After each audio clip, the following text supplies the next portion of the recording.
Syederalun, hacker Bjorka kembali membuat geger masyarakat.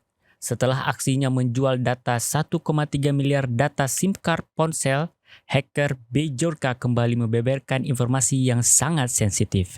Kali ini hacker Bjorka mengungkap sosok yang dianggap sebagai pembunuh Munir.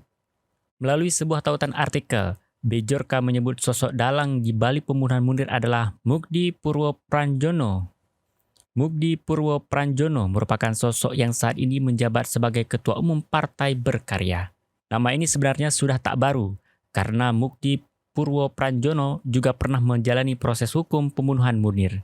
Keterlibatan Mukdi dalam kasus tewasnya Munir ini berkaitan dengan posisinya kala itu sebagai menjabat Deputi 5 BIN. Munir meninggal dunia pada Rabu 7 September 2004 di dalam pesawat dalam sebuah perjalanan dari Jakarta menuju ke Belanda. Hasil pemeriksaan menunjukkan Munir meninggal dunia karena diberi racun arsenik.